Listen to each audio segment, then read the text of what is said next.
Hey, welcome back everyone to Coffee and UFOs, two of my favorite things. I have a fantastic guest tonight, Christopher O'Brien. We'll talk to Christopher in just a moment, but I'll say this. If you love the most mysterious side to the UFO phenomena here on Earth, it, in my mind, is definitely the cattle mutilation phenomena, because there is a question.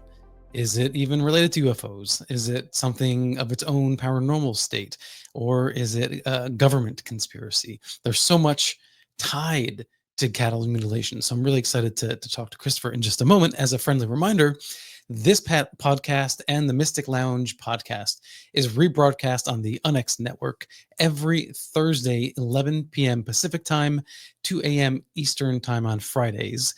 And you can listen to this podcast wherever you listen to podcasts. So if you're a fan, if you can rate, comment down below, share, all that really helps the channel grow. And it's growing thanks to you guys. So I really appreciate that. Now I'm going to bring on our esteemed guest, Christopher O'Brien. Hey, how are you? I'm doing good. It's good, I'm out west. It's been a long time. And since then, there have been a number of cases, cattle mutilation cases, and you were also recently on the Netflix Unsolved Mysteries series. They did an episode on mostly the Oregon cases out in the West there. Very briefly, for anyone who is not familiar with Christopher O'Brien, he is a fantastic researcher. He's been at this for a long time, and he's one of the most prolific authors and researchers and presenters on the cattle mutilation mystery. But other than his work Stalking the Herd, he has authored multiple other books, including cryptozoology, UFOs. So Christopher is all over the map and in a positive way, because the paranormal and UFOs are all over the map.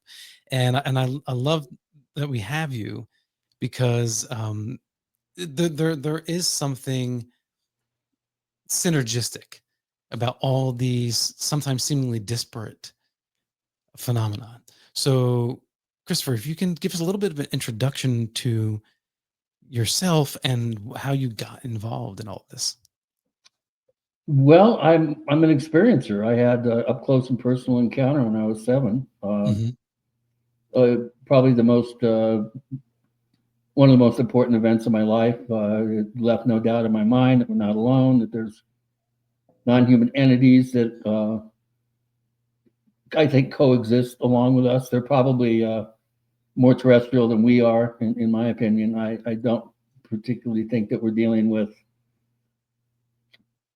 galactic citizens or citizens that are coming from other star systems. I think they've been here probably longer than we have, and we may be the aliens. Okay, there's a theory.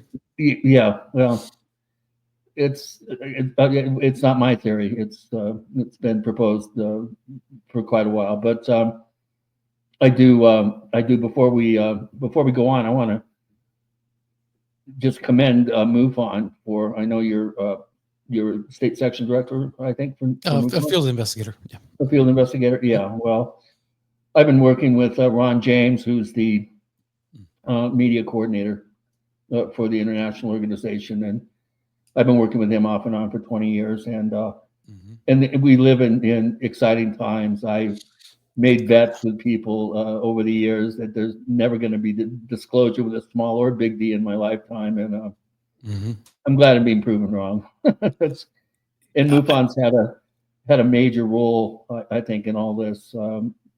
Now with a lobbying firm in DC and briefing Paradigm Institute, and briefing all the Congress people and helping draft legislation and stuff. That's pinch me. I never thought I'd see the day. So it is weird. It's a funny thing. I went to the small rally in Manhattan outside of Senator Schumer's office, and it was just kind of surreal to see that. Like, there wasn't many of us, maybe 30, but it was surreal to see like real boots on the ground activism for UFO transparency, built on not a wispy cloud, but built on strong ground, because the politicians themselves, the government representatives of the people, are taking it seriously. So, Well, it's yeah, also even the Congress people are saying this is the most bipartisan effort currently right, going on in Congress right now. yeah, yeah, It's one of the only things that they can all agree on. Is that we're tired of the secrecy. We're tired of hmm. being fed 70 So we've plus got years a of being lied to, and yeah, we're mad as hell. We're not going to take it anymore. I just love I love the fact that we can all work together as a team. I'm a real team player. But anyway, be that as it may, I just wanted to, before we went much further, I wanted to mention how exciting it is. And somebody pinched me. It's just bizarre that we're seeing that we're living in these times. So yeah, anyway, my whole thing is I've always known since I was 7 that we're not alone. hmm, The entities that I encountered and followed me around my neighborhood at 3 in the morning did not try to communicate with me. I didn't see any craft. They were impossibly skinny. I called them stick men. They had glittering wands that were about 2 feet, about half as tall. They were about 3.5, 4 feet tall. The hmm, wands are about 2 feet, and they had glittering light going up and down. And it threw off enough ambient light where I was able to see the figures that were impossibly skinny. Their legs were like my thumb. Their arms were like my thumb. yeah. It's something you don't forget. No, I And can imagine, and there's so many people who have similar stories. yeah, Maybe not an exact description, but similar, of all ages, not yeah, not oh just yeah, kids. But earlier this week we did an episode on Corey Good and David Wilcock, and sort of the Corey Good fabricating, this whole don't get me mythology. started. Yeah. So, like, but that brings me to, how, someone's looking from the outside in, right? You just shared your story. Other people have shared their stories, but then someone like Corey Good comes out and shares a story. How do you know to separate the wheat from the chaff? How would you recommend people from the outside coming in approach this? It's very difficult to ascertain veracity and whether a person is if they're really good at lying, it's going to Hmm. be impossible to really determine the level of veracity. Being a longtime field investigator, 30 years, and having interviewed thousands of people, I can get a pretty good sense of somebody, how you look for nonverbal clues. I've studied NLP and various investigative techniques for observing witnesses and looking at body language, reading inflection of voices, Hmm. looking at eye movement, that sort of thing. So I'm sort of trained and have a lot of experience at determining whether a person is confabulating, maybe making a story even more exciting. You often look for building block scenarios where somebody will all of a sudden say, "Oh, I remember something else," and then years later they'll come out with a new book that has the new information in it, and Hmm. that's a pretty good signal that it's riding on the coattails of their own confabulation. Hmm. So it's not easy. It's difficult. But having said that, it is possible to determine. But for the average person, it's pretty difficult. Yeah. So if you are approaching this subject as a nuts and bolts person, is that a safe avenue to take? I mean, can you continue to investigate UFOs or cattle mutilations with a nuts and bolts, materialistic focus? Yeah, yeah, and that's the I'm a pretty jaded, tough nut to crack. I've been at this for over 30 years, investigated over 200 cattle mute cases, personally, and researched thousands more. And you do see signposts, you do see commonalities, you see trends, you see patterns. The type of organs that are taken, the condition of the animal, the attendant phenomena or lack of phenomena around a particular case or grouping of cases. These are all things that you kind of factor into your thinking and into your conclusions that you might draw, what few conclusions you can draw. But it's important to always keep a kind of a grounded scientific sort of bent to your efforts. I think everything should spring from there. I do rely on my intuition. I also relied on my brother's dog, who would be the first one out of the car when we got to a case. Generally, I would use my biosensor, if you will, to go out and sniff around and show me where the coyotes had been, if there were any, because Cato would instantly go to any bush that a coyote peed on to mark his territory. Okay.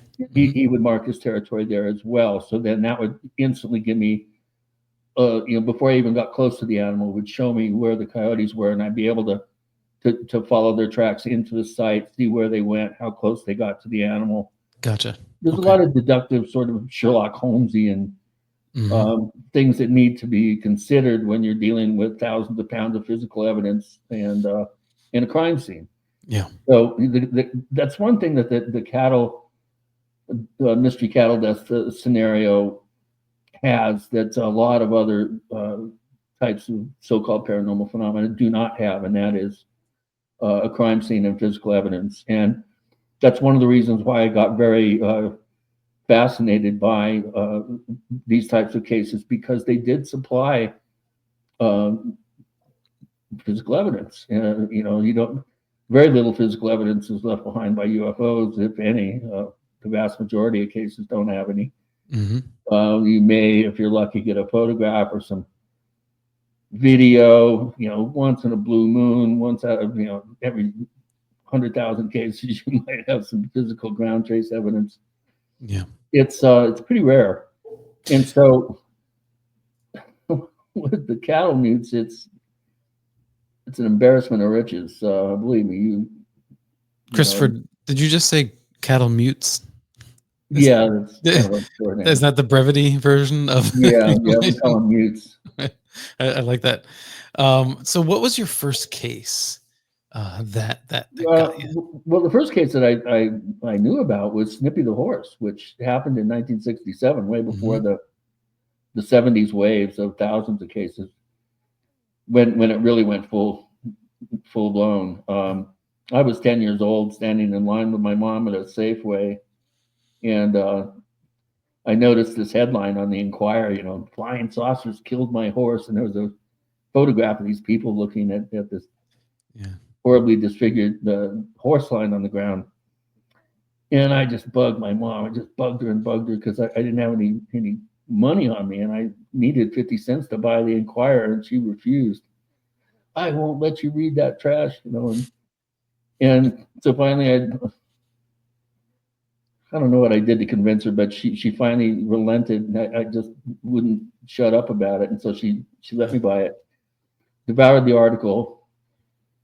Come to find out, this horse had been horribly disfigured, and the mother of the owner of the horse had seen a flying saucer the day before. So hence the connection was made between UFOs and livestock mutilations, which I've been kind of battling against that knee-jerk connection for 30 years, because I think there's something infinitely more complex going on.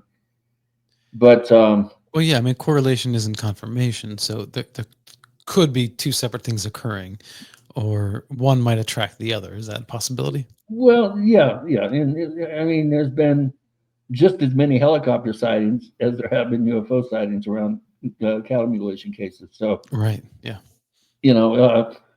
Linda Howe would say, "Oh, it's helicopters masquerading, UFOs masquerading as helicopters," Hmm.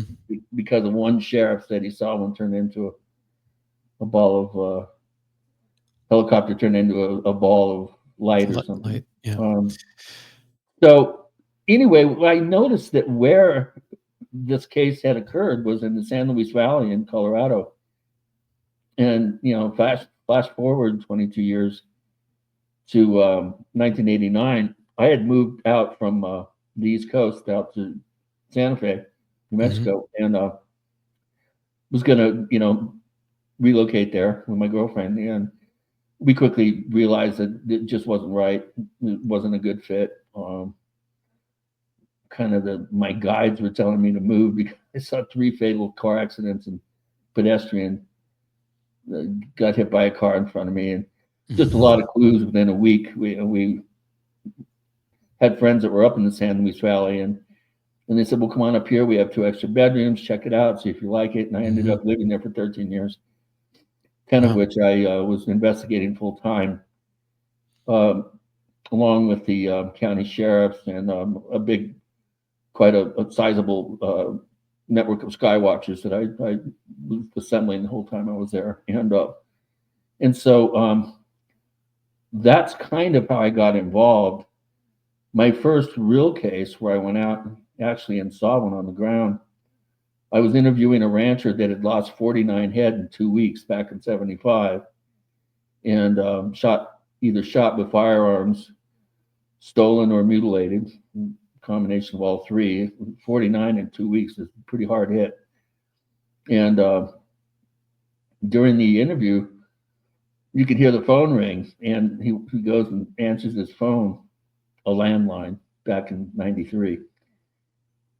And he goes, "Yeah, he's still here. Okay, I'll tell him." And he hangs up. And he goes, "Yeah, my nephew just called. He said last night they had a mutilation on the ranch. You want to go see it?" I said, "Yeah, why not?" So that was my first one. We went and that was my first case. I took forensic samples and sent them to a hematologist who later got his degree in animal pathology, Hmm. who was the one that examined Snippy the horse back in '67, coincidentally. Interesting. Okay. And Dr. John Altshuler, and he determined that the animal had been cut with high heat. There was Hmm. cooked hemoglobin and cauterized capillaries along the incisional area. And we collected this weird kind of yellow, sort of semi-transparent. It kind of looked like orange marmalade without the pieces of orange in it. It had bubbles in it. It had kind of an oily texture. We collected enough to cover a quarter, and carefully, scraped it into a film cannon, little Hmm. film canister, pre-digital cameras, and Yeah, we don't have any canisters in our phones. for the kids out there if they wonder what I'm talking Yeah. about. And so I taped it up with a piece of duct tape and signed my name on it to make sure that it got there intact. Hmm. At considerable expense, I had it immediately taken up to Altshuler, and that same day. And he opened it up and he called me and he was all angry. He goes, "Well, why are you sending me an empty film container?" And I said, "Well, we scraped this jelly-like substance into it." And he goes, "I scraped all through that thing, and the only thing that comes out, I'm examining the inside of this thing. The only thing that's ever been in there is film." And so go figure. My first mysterious, Yeah, it's uh, right out of the files, right? yeah, it's Or kind of an X Files thing.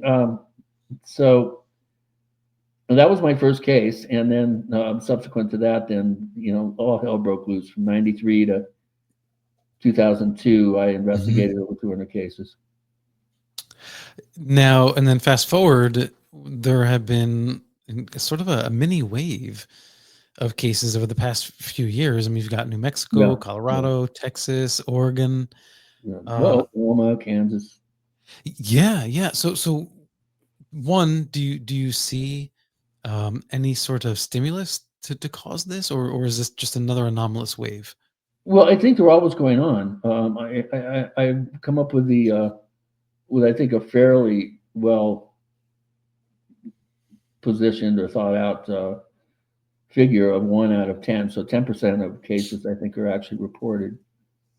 I think 90% of them are dragged off to a bone pile, buried, burnt. Hmm. A lot of them or the rancher won't even tell his family about them. Yeah, I imagine if it's a small enough, they may just cut their losses and avoid the attention. And right. Exactly. Yeah, Hmm. because they know that any sort of exposure is just going to have people tramping around. It's going Yep. to kind of stigmatize them in their community. Ranching communities tend to be pretty close knit, Yeah. and you don't want to stick out. It's only when they see helicopters and they think the government's had for some reason has targeted them or Hmm. that it's a government thing that tends to draw a little, I think, more reports. Okay. Strange lights will also tend to provoke reports, but when people just find them with no rhyme or reason, no indication of who, what, where, or when about events surrounding the case, or just they stumble on a mutilated animal and they Hmm. for no rhyme or reason it's lying there. I think those are the ones. The vast majority of those are just out of sight, out of mind, handled by the rancher in a very expeditious manner. So one of the things that I must say about the Oregon cases and the Northern California case, I predicted them. Hmm. David Perkins, who we lost a year ago, August, who was my mentor, was the grandfather of mutology, if you will. He'd been at it since '75. Uh, you know, a master's in political science from Yale University, extremely bright, very best writer I've ever met. He and I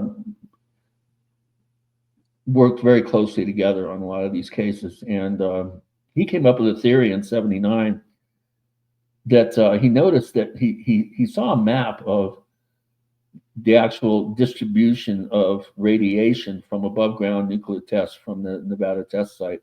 Hmm. We blew up 100 nukes in the open atmosphere, above ground, Yeah.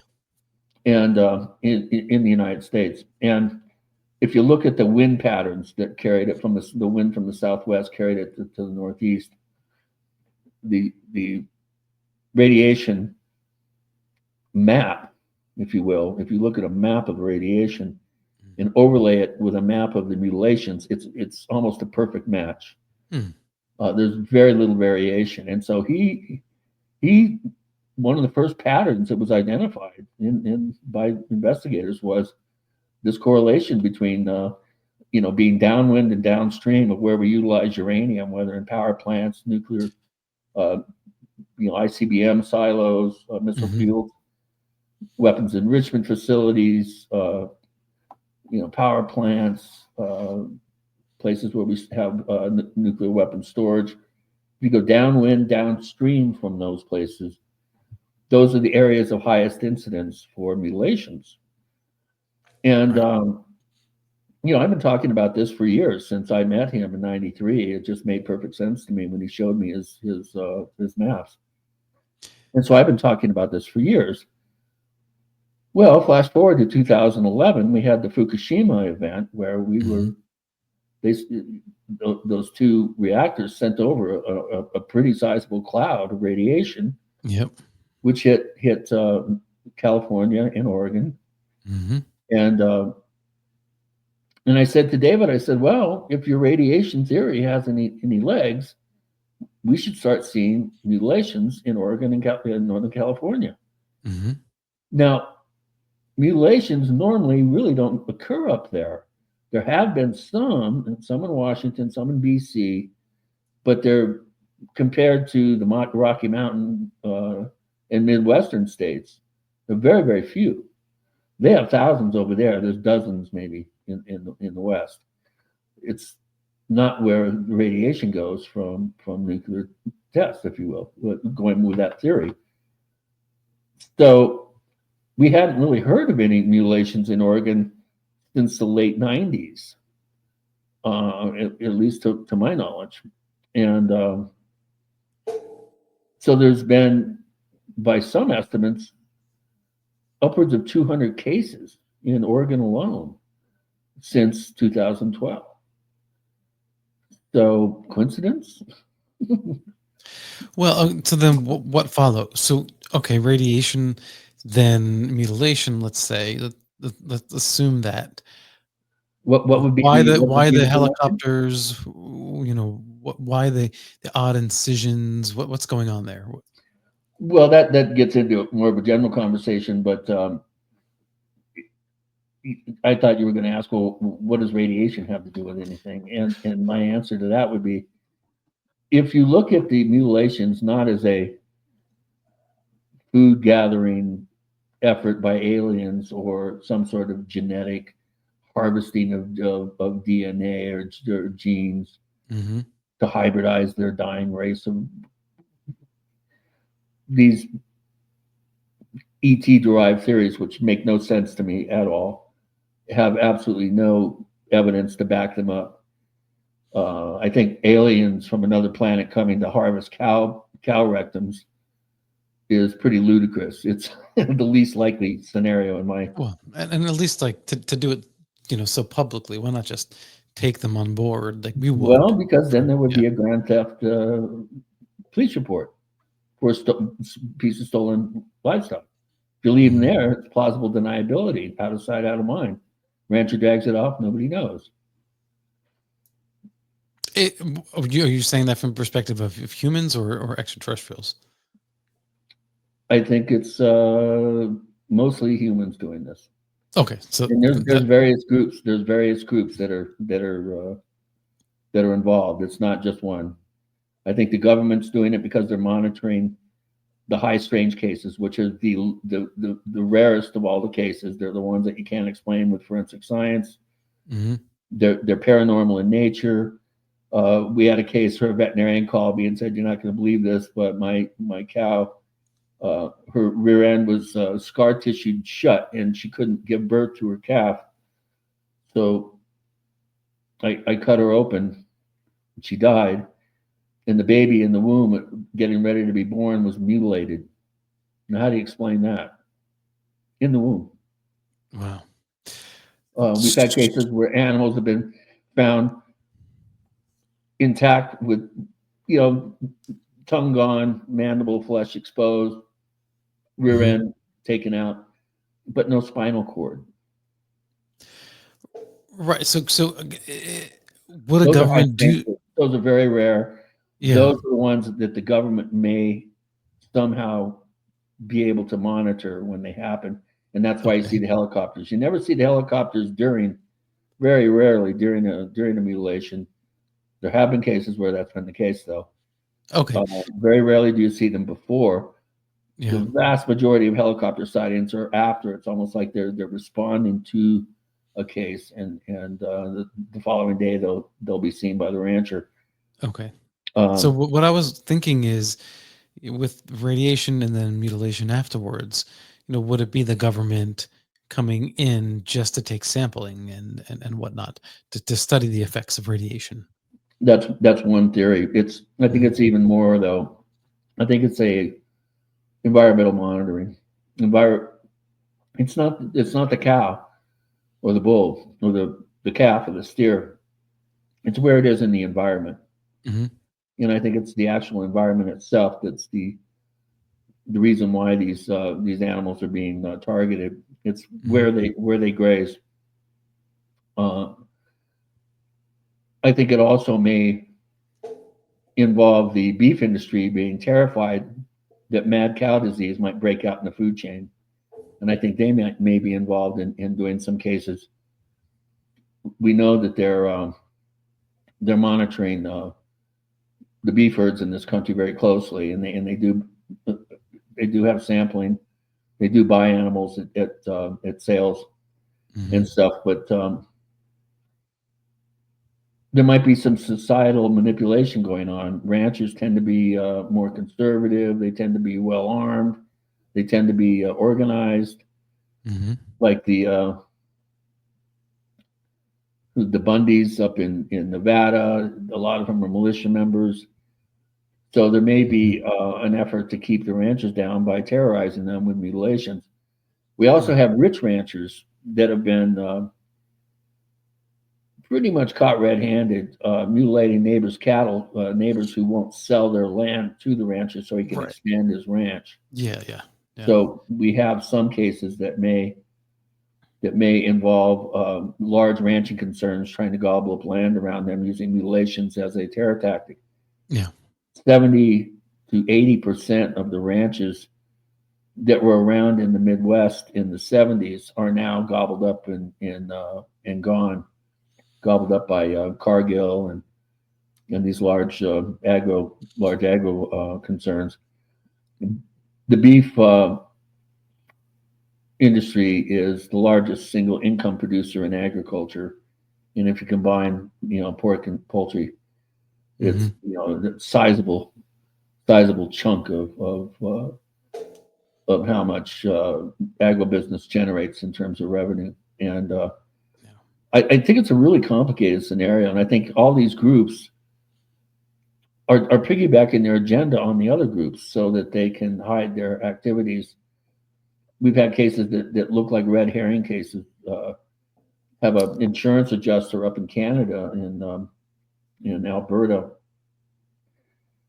who noticed that there would be a mutilation, a high strange one, and then in a square around that case, 40 miles out to the north, south, east, and west, there'd be 4 more cases, almost like something is trying to keep people from looking at the original case that's in the middle, and then they do cases on the outlier cases. Right. And, or to think that there's a grander something or other that they should be pursuing. Well, this is way more complicated than aliens coming to gather, ingredients for cow butt souffle or lip and eye stew. I have to appreciate your imagination, Christopher. I guess you've been at it long enough, though. So my favorite theory that I came up with is it's chefs in the future coming back to harvest illegal cattle parts. Cattle are going to be outlawed as a protein source at some point in our not too distant future. Interesting. And so they're time traveling to come back and gather ingredients for $1 million plate, delicacies in secret restaurants for the elites in the future. Well, sure. I know that there's some areas like I think in Norway, but certainly in Japan, there's still some areas where you can legally hunt dolphins, right? And the rest of humanity thinks that's not okay. You shouldn't do that. So maybe there is a future where we all disagree. We all agree that eating mammals is a terrible thing, but I think that would be a very long time from now. Not necessarily. With all this emphasis on ozone depleting gases, cattle are the second largest natural source of ozone depleting gas. Well, that's true, but we could just reduce, right? Well, we have consumption. been reducing. I mean, at the height of the number of cows in North America was actually at the height of beef consumption by consumers was between 1975 and 1978, when at the height of the mutilation waves of the 70s. Another little coincidence there for you.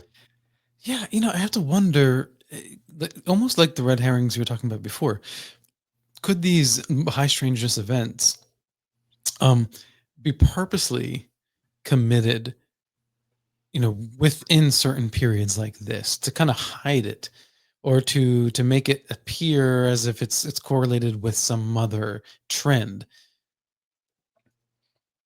Yeah, I think so. Not the core cases. The out of 200 cases, I figured about 160 were equivocal.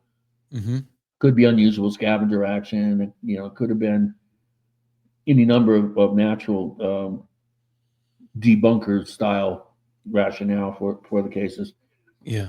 But definitely 40 were done with intelligence using tools out of the 200. And Yeah. I'm being super critical here. Hmm. And out of those 40, there were about eight, I would say seven, eight, nine, maybe, that were high strange and could not be explained Hmm. with conventional explanations. The calf mutilated inside the animal was one. I mean, that's beyond bizarre. Yeah. Brains missing with no break into the cranium. Right. Spinal cord's gone. Those cases can't be explained. Now, there were some that were equally perplexing, but could be explained by high tech weaponry that the military might have. For instance, Hmm.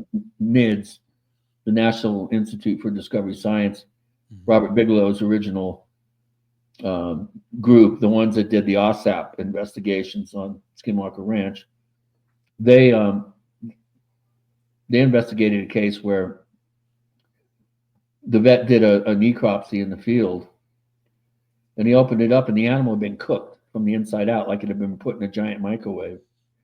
Now, how do you explain that? Well, I don't know. That Yeah, I that mean, was were they? Was it too like an? exotic weaponry being tested. Is how you explain it. Yeah, was it like an ionic radiation? That like what could cause that? I mean, Uh, and why? Okay, if it was conventional, if it was the government, I mean, why would they even like? What would if what can you imagine someone might be testing for or testing on?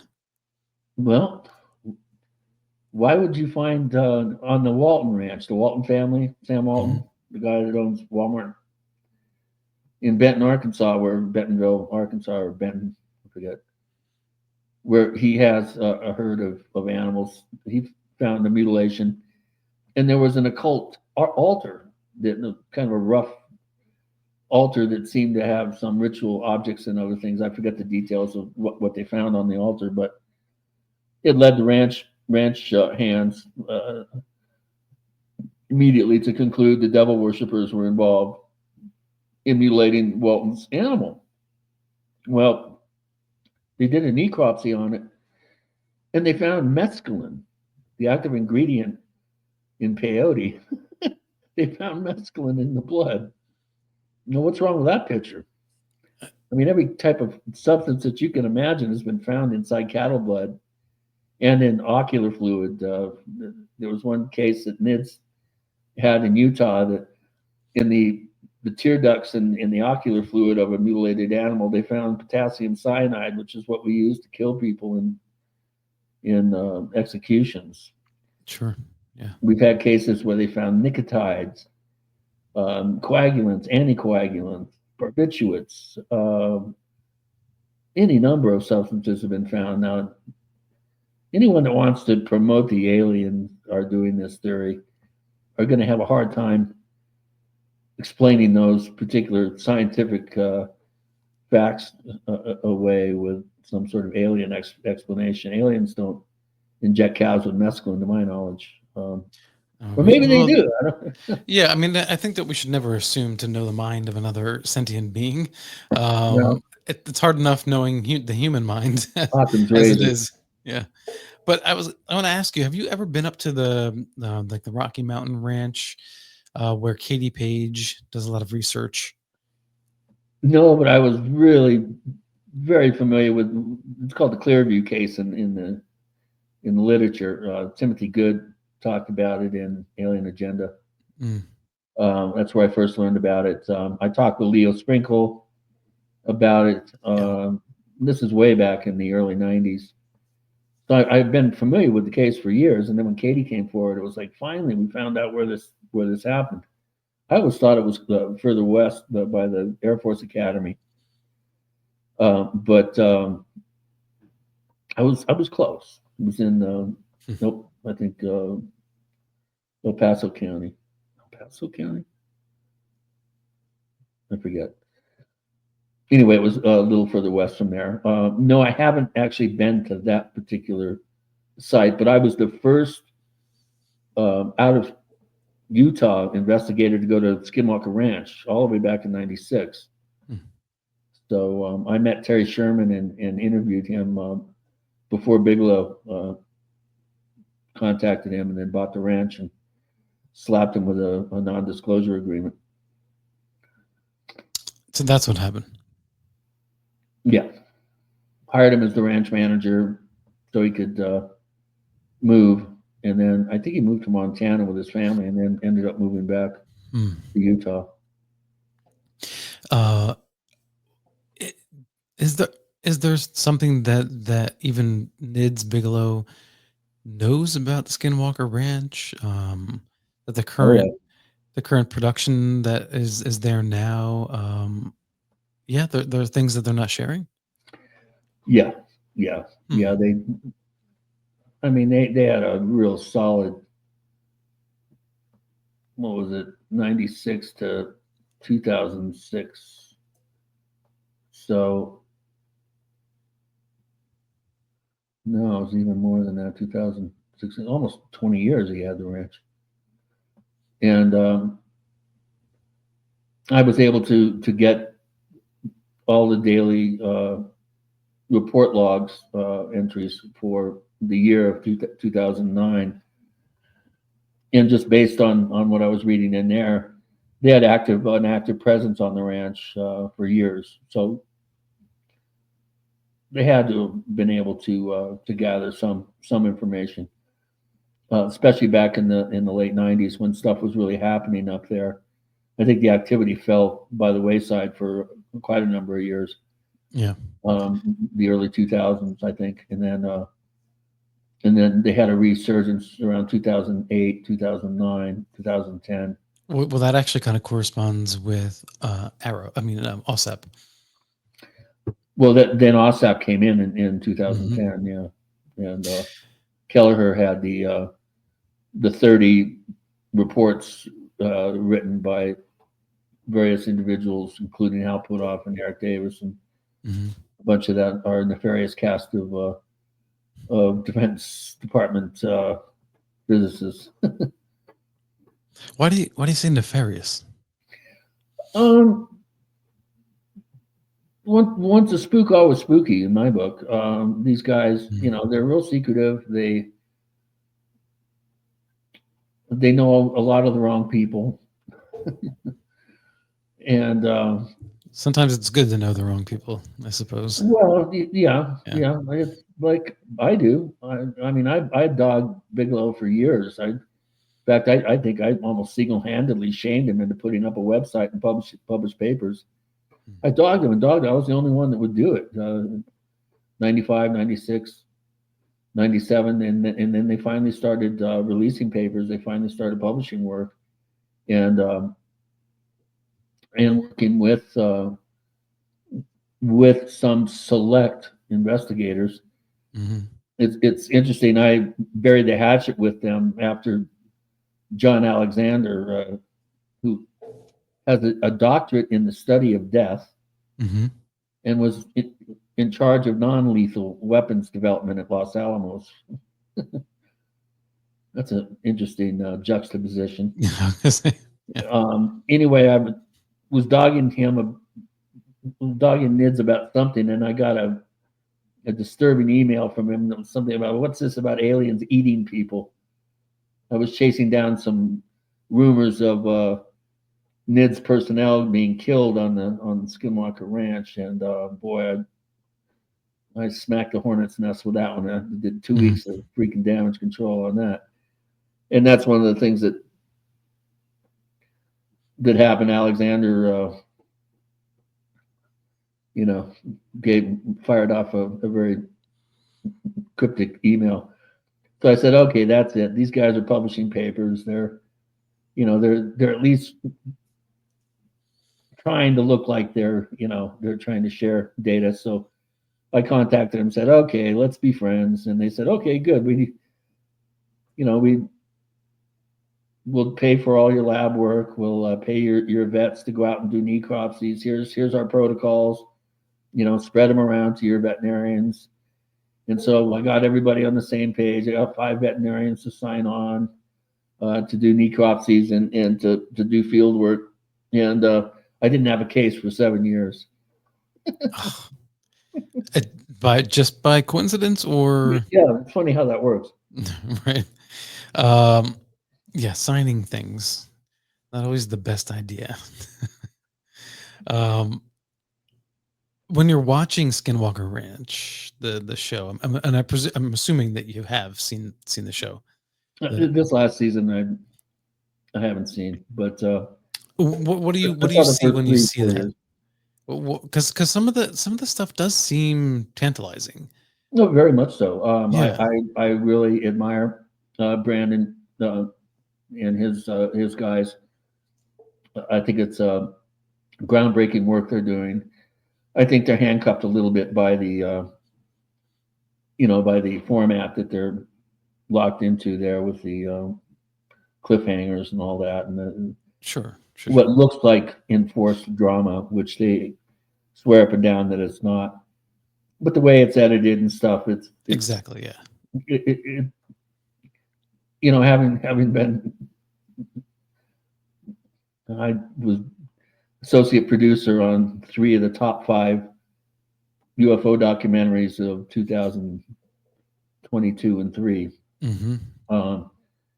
I've been involved, in front and of the camera and behind the camera for many years, and I know how the game is played, and I know how this stuff is done, and these guys to have these cameras around, and I just admire their tenacity and the fact that they're able to do the quality of work that they're doing. I think it's really groundbreaking work, and I tip my hat to them. I can't say I'm a big fan. There's some things I have problems with, and whatnot, and I think that there's some things that they could be doing that they're not doing, but they're using UFODAP software in the core of their system. So I don't want to bite the hand that. Well, for everyone listening, what's a UFODOP? Explain that. The UFO Data Acquisition Project is an effort that I've been involved with going on 15 years now, where we, when I say we, I mean Ron Olsch, my engineer, who's located in California. He's a computer scientist, inventor, software designer. He's come up with targeting software that you can use with pretty much any, over-the-counter security camera. And what it does is it identifies anomalous events. It then locks onto it with a bounding box like targeting software on a jet fighter. And then it does motion tracking so that you can use your camera as a UFO detection device and record events. And if you can plug up to 6 cameras into it so you can triangulate. And with GPS, which is on board, you can show where the object is in the environment on a map, altitude, speed. We have add-ons like blaze gratings where you can divide nighttime sightings, the lights, you can divide it up into light spectra. We have a radio frequency spectrum analyzer, magnetometers, gravitometers. That's multi-sensor for sure. Yeah, yeah. The MSDAU units, the multi-sensor data acquisition units, are pretty sophisticated. The most sophisticated, I think, in the civilian sector, where because we've gotten some exposure on Expedition X, the Carolyn Corey movie A Tear in the Sky, and also the Skinwalker Ranch is using our motion tracking software. Because of that exposure, we've expanded around the planet. We're on 4 continents, 18 countries. That's amazing. Yeah. 21 states, I think 3 or 4 Canadian provinces. We're in Finland. We're in 2 or 3 in Italy and Germany and Switzerland and Australia, New Zealand, Brazil.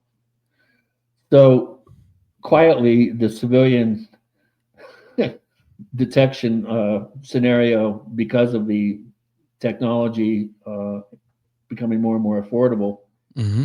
for just hundreds of dollars, you can have your own UFO detection set up. That's pretty It's interesting. Yeah. customized for your particular location. We don't just sell equipment.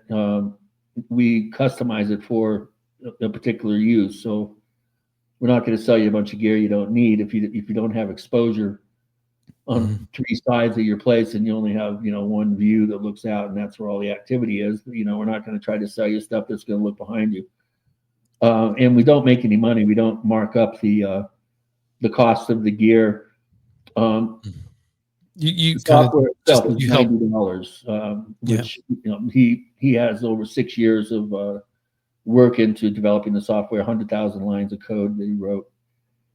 It's real sophisticated, and there's a bit of a learning curve, but we have a whole community online and on Discord, and we've got tons of people that are really now up to speed on how the gear operates, and so we do have a lot of I think a good level of quality of customer support, and we're shooting to possibly dovetail our efforts with other groups, Fran Ridge and the Madar folks. There's some talk maybe NASA might be interested in. They found out about us through SCU, the Society for the Scientific Coalition for UFO Studies. No. Yeah, there you go. Yeah. Okay. Right. Yeah. Anyway, Robert Powell is one of our big supporters. We also have a partner called UFO Data, which is the guys up at CUFOS in Chicago, and also Alexander Wendt, PhD. I think he's an optical guy. I'm not sure. At OSU, Ohio State University, and they've offered to do any analysis of good data that we are able to produce with the gear, and they've said, "Hey, we'll help you analyze it."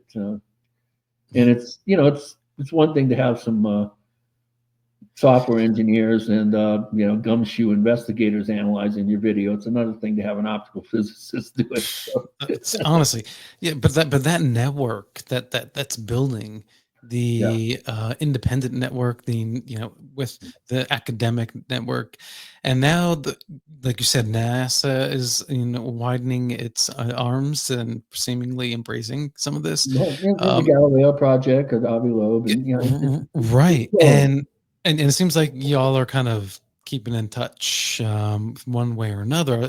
Kevin Knuth from UAPX was just on last night. We were kind of discussing this a little bit. And Arrow recently announced that they are working towards a case management system for civilians to report.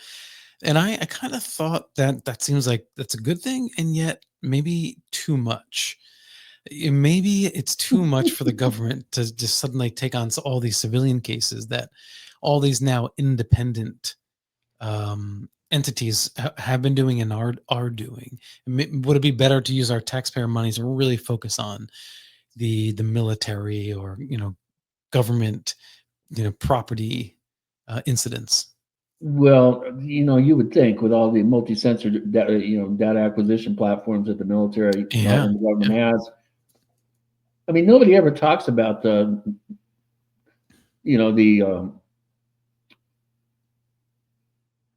what is it? What's our well, the NSA is one, but what's the group that is involved with taking care of all our satellite data? Geospatial. You would think that those guys have, if we're dealing with true aliens coming from outside of our closed system here. Yeah. You would think that they would have quite a bit of data as well. And one thing that I'm really gratified to see is the new focus on USOs, so unidentified submerged objects. One of my favorite UFO books of all time is Ivan Sanderson's Invisible Resonance, which is the whole book full of USO sightings, and the incredible figure that he proposed in the book that over 50% of all UFO sightings have to do with bodies of water. Oh, yeah.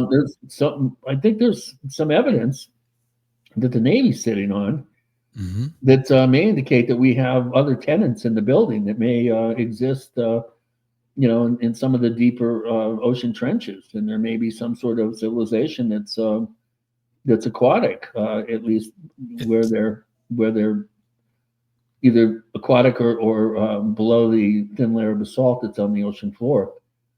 That has always been something that I've kind of felt intuitively um, is something that is probably happening. Yeah.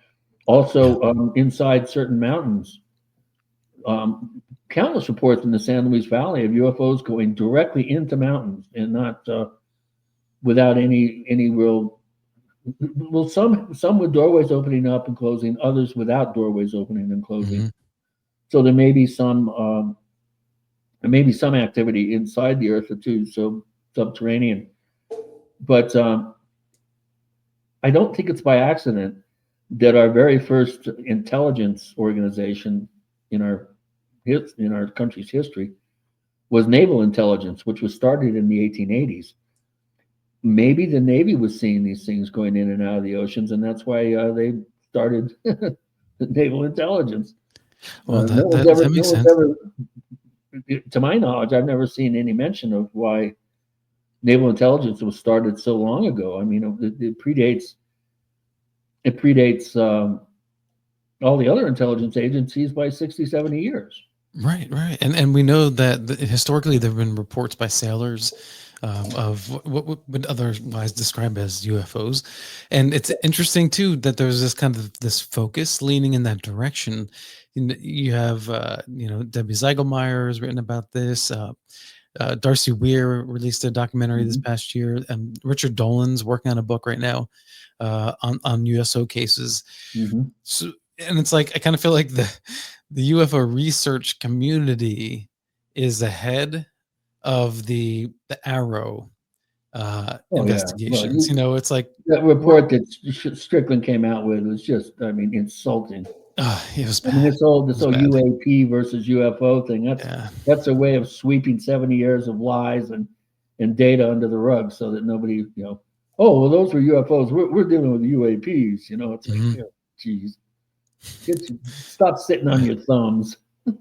Well, hey, Chris, we are at the end. So I just want to thank you so much for Right. coming on. I really appreciate it. Yeah, no problem. I mean, we were just getting started. Exactly. This is what I'm glad we had a good talk, and maybe we can do it in the future if you're open to that. Sure. Um, where where would you leave us with? What thought would you leave us with before we Well, sign off? again, I think it's important for everybody to be proactive and be part of the solution, not a part of the problem.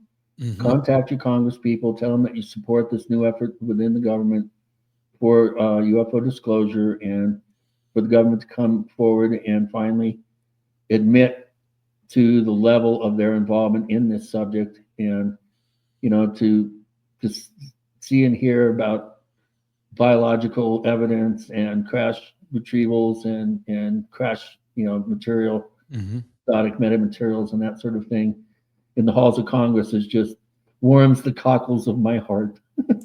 I That never that thought to see the day. So we live in interesting yeah. times. Just be safe out there. Yeah, I want to say to all the younger people listening as well, I'm kind of in between there. So I understand what you're saying, but I do feel like the younger generations, there is an expectation that we should get disclosure today and tomorrow. And uh, people who've been around for a while, know that this takes a long time. And the fact that you're saying that, the fact that what you're seeing is different than what we've experienced decades past is a good sign. It's a Yeah. really good sign that you're, because when you get Well, burnt over and over again, it's not easy for one to say, "Oh, this is a good thing." This is no. we're making. So, a last question then: is this small d? Are we in the small d disclosure? Yeah, we are. It's gonna take I think a big D disclosure is going to have to be some sort of press conference with the president, maybe bringing out some sort of. I think most of the good evidence, a lot of the stuff is wrapped up in the private sector, beyond the reach of the Freedom of Information Act. So I think we need to break that wall of secrecy with the proprietary companies that are holding, I think, most of the good stuff, and that would be the big D disclosure. The very fact that we're going to small D disclosure gives big D disclosure more of a potential of actually occurring. All right. Well, here's to hoping. Yeah. All right. Thank you so much, Christopher. I really, really appreciate it. Keep your eyes to the sky, and if you can't do that, keep your ears to the ground. Yeah, or to the water. Yeah. All right. So check out Stalking the Herd, his classic book. And yeah, so again, thank you, Christopher. Have a good night. And thank you everyone for joining. I love these. I love these cases, and I love these topics. And again, this is why the cattle mutilation topic is so interesting, because it takes you in so many different places. If you appreciate this conversation and all the other kind of conversations that we have on the Mystic Lounge channel here on YouTube, youtube.com/Mystic Lounge, please follow on social media where you can get show updates. On Instagram, it's at Paranormal Now. On Threads at Paranormal Now. I'm rarely on X these days, but I might post something that would be Paranormal_Now. And I just started a couple of accounts. I'm not sure which one I'm going to keep on Blue Sky. So there's Coffee and UFOs and Mystic Lounge on Blue Sky. And in time, I'll figure out which one I'm going to use. But you can look out for me there for updates. And as usual, a friendly reminder that this broadcast is rebroadcast on the UnX network, 11 p.m. Pacific time on Thursdays, 2 a.m. Eastern time on Friday evenings here on the East Coast. Until next time, everyone, peace and love, and live in the mystery.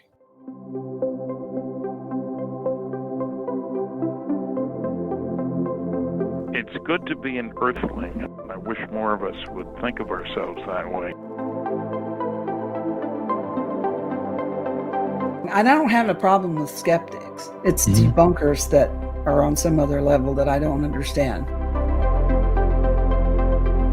Well, if there's anything.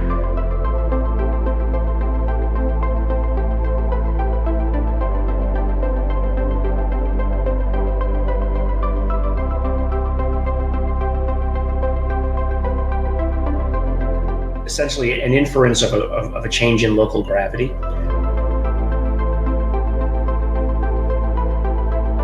Saucer-shaped craft, and they're hovering over the water.